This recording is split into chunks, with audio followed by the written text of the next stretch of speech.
Hi, I'm Daniel Levinson. This is Rapier Wit, and welcome to Rapier Wit Witticisms. Okay, so this is not going to be a definitive video that answers every single question you ever had about replicas. What I am going to do is, at the end of this, attach the actual criminal code so you can read it yourself. Rather, I'm going to try to answer the questions I get often and talk about how here at Rapier Wit we like to approach replicas.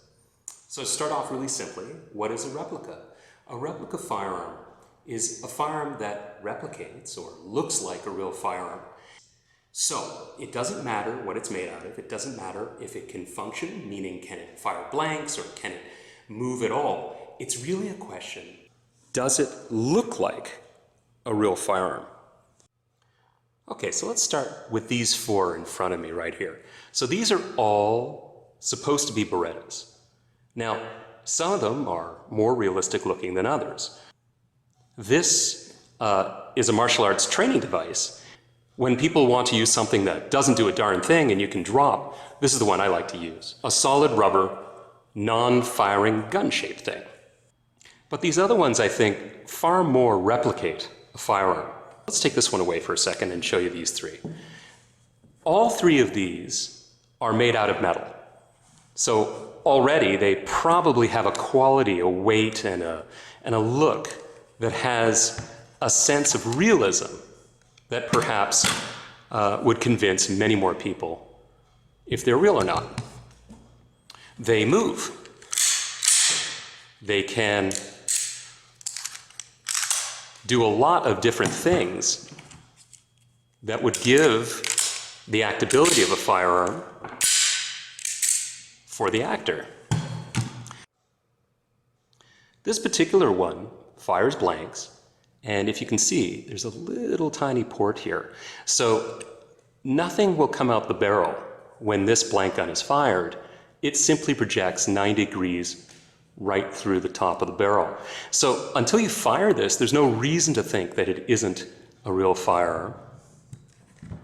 This one moves and acts almost identical to a real firearm in that it vents out the front, there's no venting out the top. So this is even more realistic and something that in the use of film, you could certainly get away with making people believe you have a real firearm.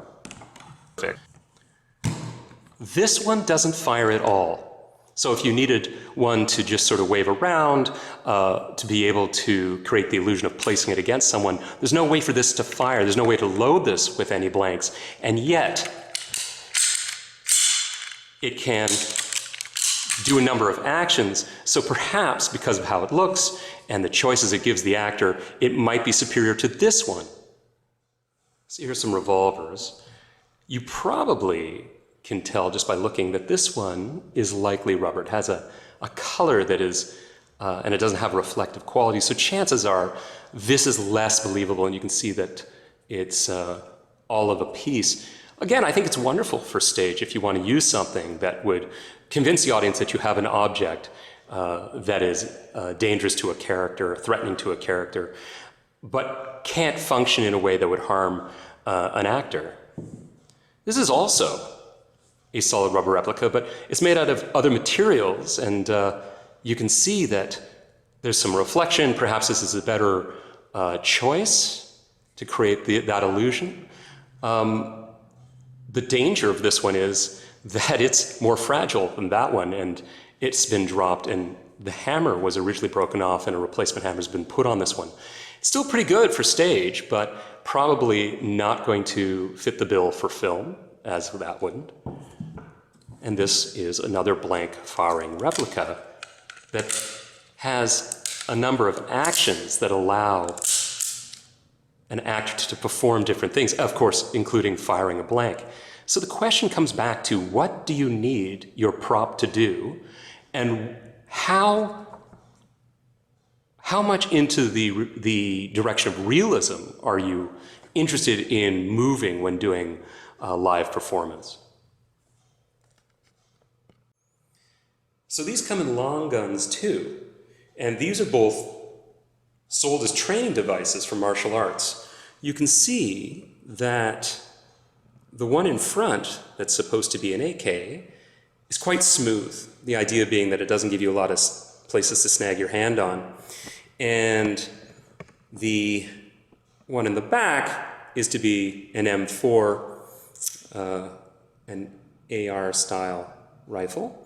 And again, it's much smoother than a real one, but you'll notice perhaps you might feel it's a little better in its reproduction of parts than the AK.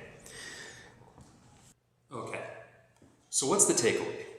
Should everyone be terrified of ever using a prop? No, absolutely. That's the last thing I want you to be afraid of doing. If you're looking for some advice, and if I may give some, the first is hire the right people. Make sure that you hire someone with a paddle. Ideally, your stage manager or assistant stage manager. The person's going to be there for every rehearsal, every performance. And they're going to be in charge of the firearms because they'll have a possession acquisition license. The next thing is take time and train everyone in the show so that they're comfortable with the use of the firearm. And when I say comfortable, I know that some people have a very strong dislike for firearms, and it's understandable, they're dangerous.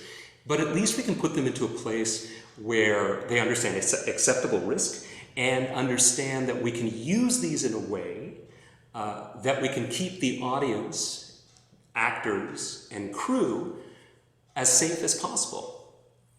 I know I sound like I'm mincing my words, but let's be honest, people who teach stage combat know we can't promise. All we can do is create the best environment, the best possible structures to keep everyone safe. But there is risk in everything we do. Finally, I understand the desire to save a dollar, save time. Things seem to be, well, no one will know. Remember that our behavior affects others, which I think is a really timely thing to put out there in this day of the coronavirus. When you take a risk, do something foolish, and use a prop firearm in a way without thinking things through, you are physically endangering yourself, because there are lots of stories that we can share about, let's say, unexpected police confrontations. And remember that Canadian law is often built around moments that happened in the past.